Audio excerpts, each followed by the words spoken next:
Starfield has some of the best faction questlines since Fallout New Vegas.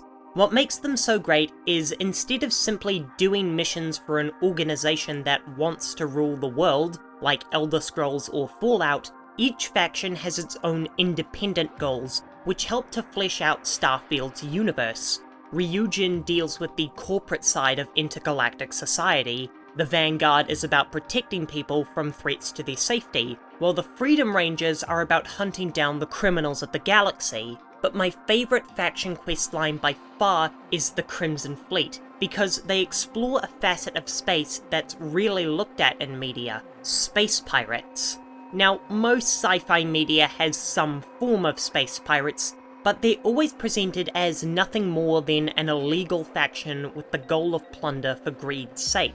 Starfield takes the concept of space pirates and fleshes them out just as much as any other faction, with an economy, backstory, and leaders to get behind. Whenever a game tries to show the inner workings of a criminal organization, they always feel the need to justify it by having critical figures in the group have a tragic origin, or have them be forced into a life of crime. The Crimson Fleet is entirely different. Not only are they wholly unsympathetic and abusive to you throughout the questline, but they make it clear that none of them are good people, and choose to be evil for evil's sake. But despite them being complete scumbags, you can't help but fall in love with their eccentricity and personalities. This is because of Bethesda's fantastic policy of letting the player be whoever they want when they step into one of their worlds. They know that players like me, who want a break from stereotypical good guys who are infallible stories, will be attracted to villains the more evil they are. We don't want to root for Dell because he's sympathetic, but because he's a complete psychopath, and the game is okay with letting us follow in his footsteps. The distrust that each member has in one another also makes it one of the most unpredictable questlines. Oftentimes you'll be pulled aside by a lieutenant and told to do something different from your express orders. Each person in the fleet has their own goals rather than coming together for a common cause. So talking to the members can reveal who's a traitor and who wants to grab power for themselves. Speaking of traitors, the only way you can join the Crimson Fleet is under the guise of a traitor for the UC, and I'm sort of baffled by this decision. I already knew the second I got the quest that Bethesda would allow me to become a triple agent and turn on my handlers, but I was puzzled that they didn't just let me waltz right up to the pirate ship and ask to join them. Bethesda is trying to paint the fleet as evil for me and telling me not to join them earnestly. It's just that these games are so good at letting you be a scumbag that I'm surprised that I couldn't just walk up and join. Why do you only present them to me initially as an enemy?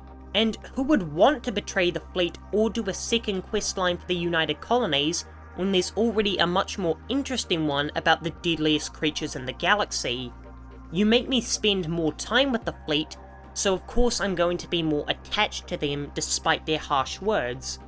Although I'm probably wrong, as most players who play games with multiple choices will pick the most altruistic dialogue options, which in my mind defeats the purpose of a game having choices and makes providing them a waste of time on the developer's part.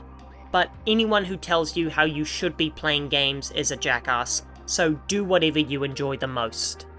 The fleet also appears to be the most dynamically crafted of the questlines. About midway through the questline, you'll have the option of disposing the leader of the fleet.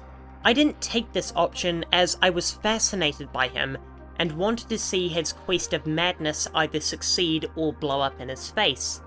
But I can't help but wonder if I had taken the option, would they have rewritten it all? No other fleet member believed Crix's legacy actually existed, so I can't imagine Neva following in his stead.